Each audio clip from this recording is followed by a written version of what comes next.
A brand new arc in Pokemon Horizons has begun. And can I start off by saying, we just got a new opening and the visuals look absolutely fantastic. I will not lie, maybe they might just be the best visuals we've ever seen in the Pokemon anime. I guess this is what you get when the Pokemon anime actually uses their budget. Anyways, with the banger opening, it leads us to the first episode of the second arc, the Sparkling of Terrapagos. So let's review it. Pokemon Horizons episode 26. The title is Terrapagos' Adventure. Alright, so the main premises of this episode wasn't really anything special, but more so the start and the important reveal of Liko's current goal. With Terrapagos being the new member aboard the ship, it's kinda struggling to be accustomed to being around other people and Pokemon. Due to this, it ends up getting lost and Liko has to find it. I guess that's what happens when you've been inside a pendant for so damn long. I won't lie though, it was cute seeing Terrapagos interacting with all the other members of the Rising Tacklers, doing what they do best. However, Terrapagos' eagerness leads it all the way to one of the most dangerous parts of the ship.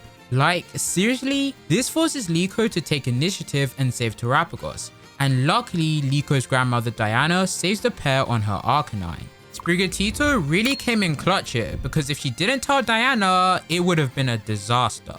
After seeing Terrapagos in distress and speaking with her grandmother, who shares with her the past behind Lucius the ancient adventurer and their connection between Terrapagos, Liko ultimately decides her current goal, and Diana gives Liko the bell owned by Lucius.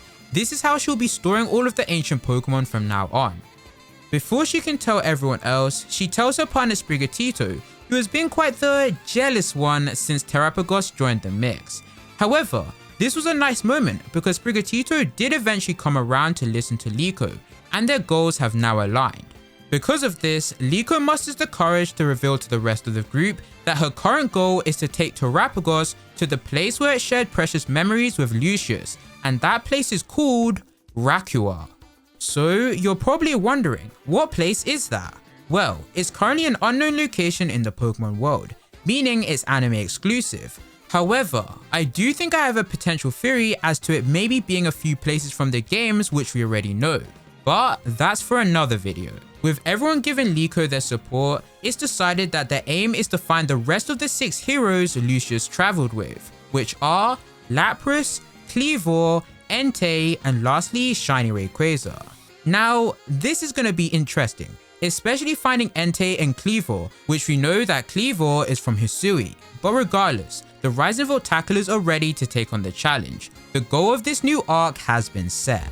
Somewhere else, the explorers are returning back to base after their recent loss to the Rising Tacklers. Amicio is the one truly suffering, as after their many unfinished battles, he was the one to fall short to Freed, making him question his strength as well as capabilities in achieving his goal of getting Shiny Rayquaza. And man, I'm really invested in seeing my boy's development. I'm certain this arc is going to take him to a place he never saw coming, and probably reveal to us Amicio's reasons for being in the Explorers in the first place. Episode 26 was a good episode. Last week's episode was a banger, so a slow-paced episode like this was expected. But it doesn't mean it was filler. It took the role of being the light to the fire, of establishing the current goal of Liko as well as the Rising Tacklers. And yeah, so far, this new arc is looking bright. It's gonna be one you don't wanna miss.